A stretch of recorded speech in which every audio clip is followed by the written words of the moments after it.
Hey, I remember when I was younger and I took my sons on a cruise. We went on a Disney cruise and we were walking in the Bahamas. We walking in the Bahamas and my son Messiah was the young one, the youngest one. Jihad was that's my older son. He is always about it. That boy was always gonna go, always ready to do something. Now Messiah, on the other hand, we walking and he's like, "Put me on your back. I don't care about none of this." They had a great time on the beach, but we tried to walk around like some of the shops and stuff, and he was over it. And I picked him up and I put him on my back, and I said, "You're really getting too big for this. How much longer are you going to expect me to put you on my back to pick you up?" And a random stranger. Every time I try to tell this story, it brings tears to my eyes. A random stranger, she said, she stopped and she looked and she said, she put her hand on my shoulder and she said, I said, "How long you want me to pick you up?" She said, "For as long as you can. Because there's going to come a time where you cannot pick him up. You won't be able to."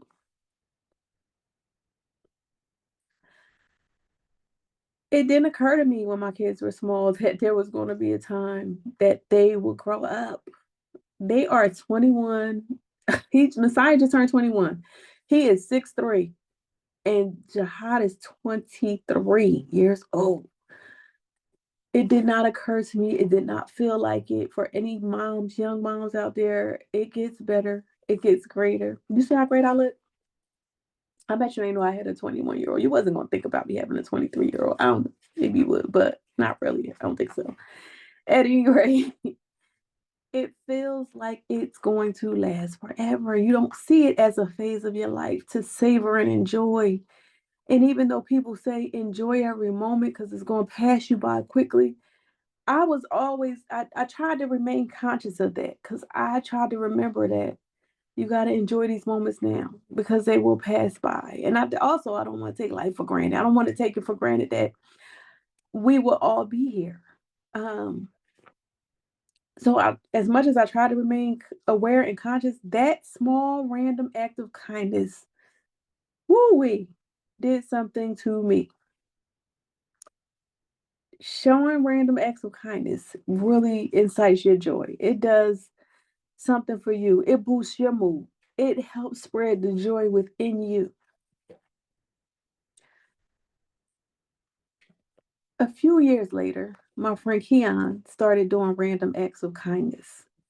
And I remember when she got maybe she was about 45 years old or so, in her 40s, she said, "I'm going to do a random act." She might even been 40.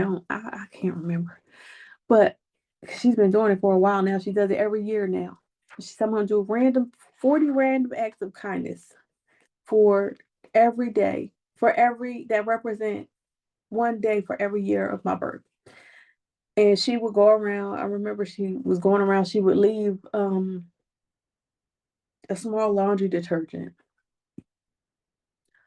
or a small laundry, like she would go past a laundromat and just leave somebody a laundry detergent on there while they were washing their clothes, and they wouldn't know who did it or who brought it by. She would send. This is the second one because it's this is really about reaching out to somebody and how important those connections are to giving us joy. Like she was doing these random acts of kindness, but they are things that bring her. They of course there are things that bless other people. She would be in a line and pay for the people's food behind her. She would leave money, leave a note, write a note, a handwritten note about something, and leave it for somebody.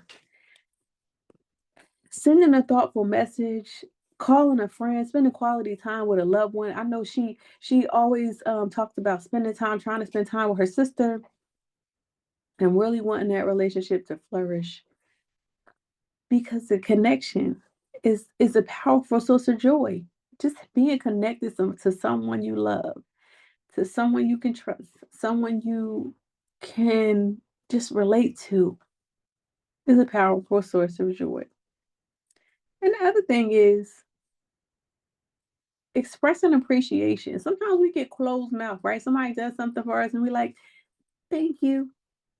No, I really appreciate this. I really appreciate this. I appreciate you for your smile. I appreciate your personality because that is going to also increase, it strengthens relationships and it creates positive energy that gives us joy. I appreciate the way that you told me or you held me accountable. I appreciate the way you noticed that I was. I'm grateful that you noticed that I wasn't here.